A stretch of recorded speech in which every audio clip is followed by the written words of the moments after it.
Hi hello welcome to our channel Madupuri Devi. ఈరోజు నేను Sunday స్పెషల్గా చికెన్ ఫ్రై చేయబోతున్నానండి. ఇందుకు 1/2 కిలో చికెన్ తీసుకున్నాను. ఇందులో 2 స్పూన్స్ కారం పొడి, పసుపు, సాల్ట్ అన్నీ వేసి బాగా కలపాలండి.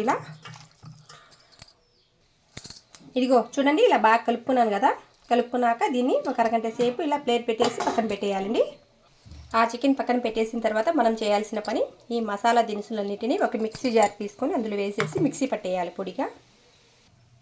ఇదిగో చూడండి, ఇలా బాగా పొడిగా మిక్సీ పట్టేశాను. తర్వాత వచ్చేసి స్టవ్ వెలిగించి బాండిల్ పెట్టేశాను. ఇలా బాండిల్ వేడెక్కాక అందులో ఆయిల్ వేయాలి.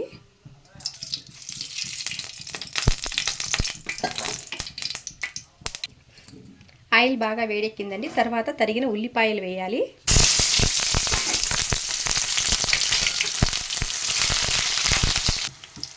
ఆనియన్ బాగా వేగిందండి. ఇలా వేగాక తరిగిన పచ్చిమిర్చి వేసేయాలి. ఇది ఉడక వేపాలి. ఇలా పచ్చిమిర్చి గుడక వేగాక అందులో 1 స్పూన్ అల్లం పేస్టు వేసి కలబెట్టాలి.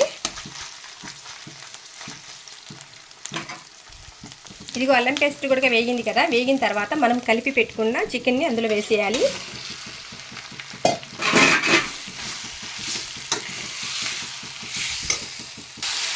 బాగా అంతా ఇలా కలుపుకున్నాక ఒక ప్లేట్ పెట్టేసేయాలండి. ఇలా ప్లేట్ పెట్టి మగ్గనివ్వాలి.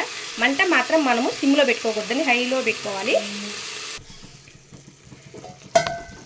ఓకే, కూర బాగా మగ్గిందండి.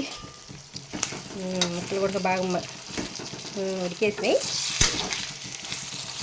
తర్వాత మనము మిక్సీ పట్టుకుని మసాలా పొడి ఇందులో వేసేయాలి. పచ్చిది కదా, అంత బాగా వేగాలండి. అంత పచ్చిది వేసేసినాం కదా, మసాలా పొడి అంతా బాగా వేగాలి. ఇందులోనే కొంచెం ధనియాల పొడి వేసేద్దాం.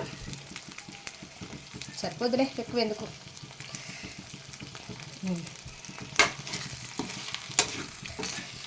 బాగా కలిపెట్టేసి ఇట్లా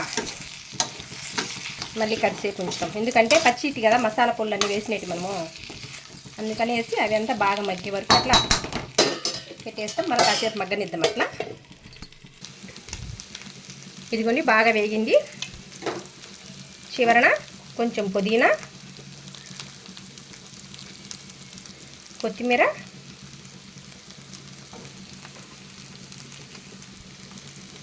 కరివేపాకు సరిపోద్దండి. ఇలా వేసి అంత కలుపుకుంటే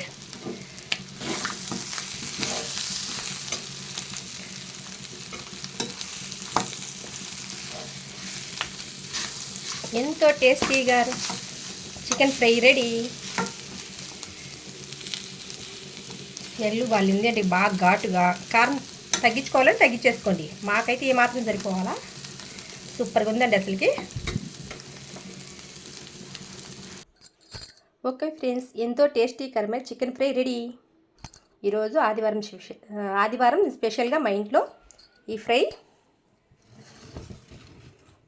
రసం, వేడివేడి అన్నం. ఓకే ఫ్రెండ్స్, నా వీడియో నచ్చినట్లయితే షేర్ చేయండి, సబ్స్క్రైబ్ చేసుకోండి. Thanks for watching.